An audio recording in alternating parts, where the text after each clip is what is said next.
Hello and welcome to another video. This time it's without a camera. That is because I just wanted to do the bone shell tome when I spotted this survivor group here. So I thought maybe let's just record and see what happens.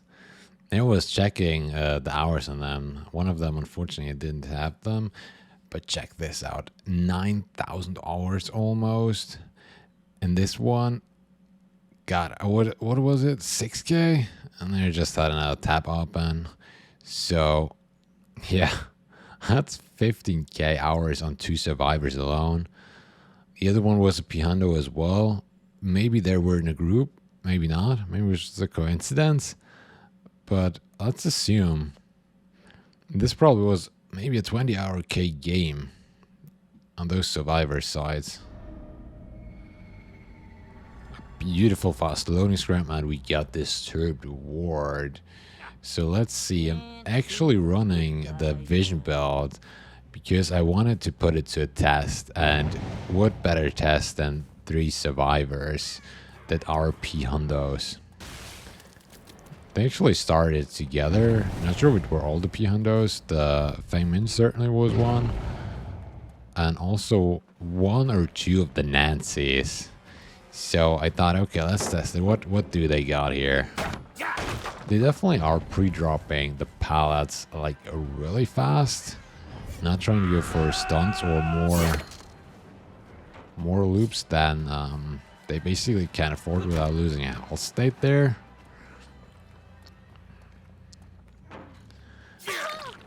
Here, a beautiful first hit. The thing is, at this point, it was like, okay, this is a really slow first down. They definitely know what they're doing, and they are playing it rather safe. I mean, there she was like, okay, I definitely want to go down here. So I decided, yeah, let's drop her and make sure they are not working on the generators for free. The Fang Min, unfortunately, has sprint burst, so she gets away for free here. There we see one healing. And I try my luck, but she got probably good reaction, so we just got the pallet to face. I'm actually quite surprised that by now no generator popped, but they basically all were working separately on generators, so they are pretty far. I knew that when I basically let go of one and started chasing them for too long, they will be flying. He predicted the Eva will just run around there, but unfortunately she fooled me and went back. It was a pretty smart play on her side. So it's actually almost 3 minutes in and there wasn't a single down until now. And this is basically where I knew, okay, if I want to have a chance, I need to snowball from here. Beautiful that I get a Scorchoke here. And I realized that, or maybe it's just bad luck, but the Flood of Rage Scorchokes usually spawn better for me than the Pain Resonance, which probably doesn't make any sense. There was a sneaky Nancy. It was quite lucky. I didn't really think I would have spotted there when she was not right around the corner. So yeah, little deja vu here. She's just waiting to use her sprint burst and get away for free. But luckily the Nancy was still chilling there and we get her in the corner. And at this point, I was like, wait, why didn't they unhook the other girl? Spotted just there. I think it was the Nancy with Awakened Awareness. And yeah, I just had my hopes up. Maybe I can get her in the second phase, the Eva, I think it was, that was unhooked. Because they're really focused on doing the generators. But right before the second phase, they got the unhook, which was just so unlucky and honestly a little bit annoying. But thanks to Flood of Rage, I saw that she was going around the other side, and boom, a flying hit.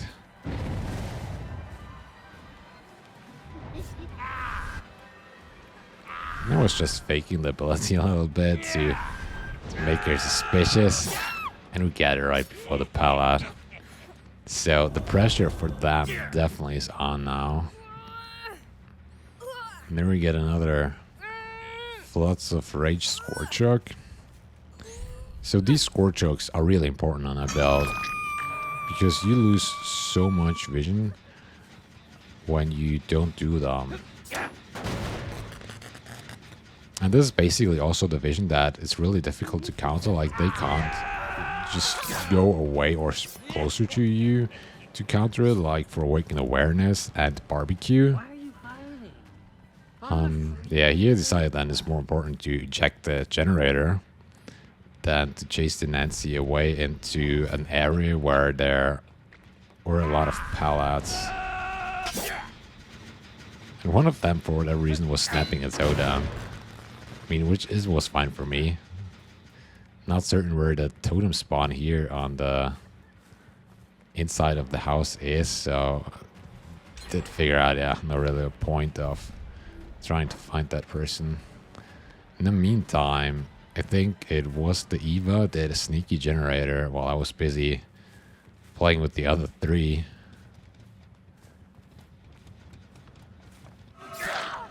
But thanks to Chucky's size, she just went down like that. Didn't really think this was a background player. The Nancy just had a lucky position, and I was like, yeah, chances are high I can pick up for free. Yeah, you can't. You really can't. This obviously was huge that they got or denied me the hook. Not sure what her gameplay was there. I mean, she was just waiting behind the pallet.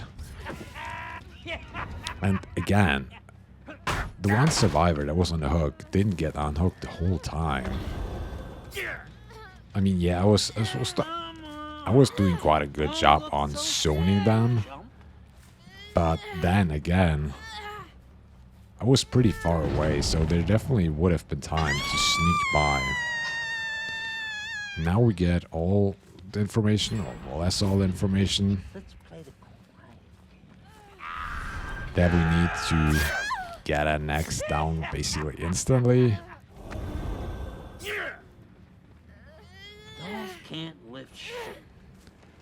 And up on the Scorcher she goes.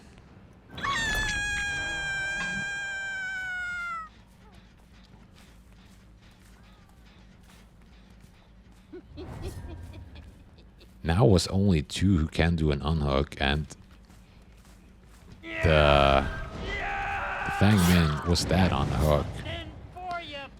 So she was maybe hesitating a little bit to really go in, try and do something. Here, I put her on a Scorcher even though she is dead on a hook, just because the Scorcher was closer and I didn't want to go away from the unhooked survivors. There, I then went for Nancy again, risking that she might have up the record or maybe even a decisive strike. Just because the other survivor spotted, and that time was the Fang Min. Yeah, based on her moving there, I kind of figured she might have that hard, so wait a little bit.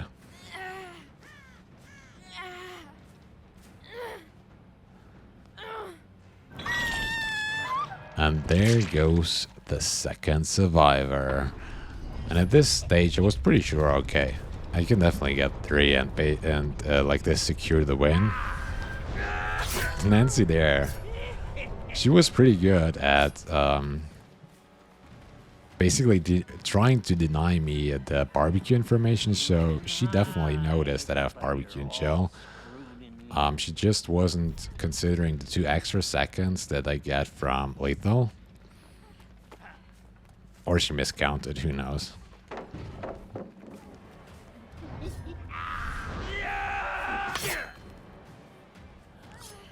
That was basically just a fun attempt. Was pretty sure that I can't get it fast enough before she gets the bolt, but at this point, they lost so much pressure on me. And she was half-life, and not that on the hook. I think she has one health stage on the hook left. But yeah. I knew that most of the generators don't really have progress. Get the fuck over here. And with putting her on the Scorch hook here, I basically secured it when she gets unhooked. I know definitely where one will be, and maybe even two.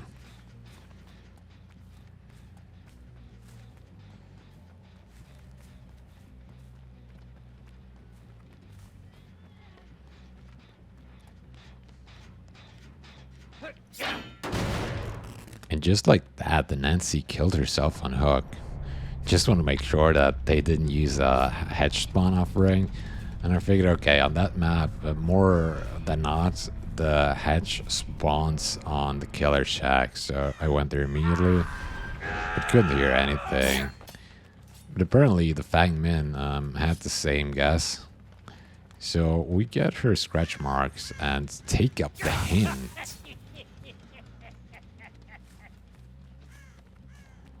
And there she's running, Mrs. Sprint Burst. Yeah, this this stage it was a guessing game because she might get the hedge before I do get her. Yeah, I thought about trying to zone her into the direction she was coming from, but she did a pretty good job on going not back.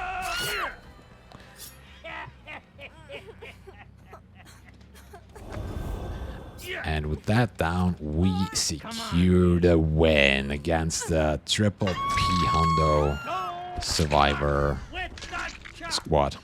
No clue how much survived French action was going on there. I'm pretty sure that one or one survived with friends. Yeah, two were maybe surviving with friends. No clue. But even on that high level of gameplay, I mean, only two of them together had already 15k hours of game experience. And still, this build holds up.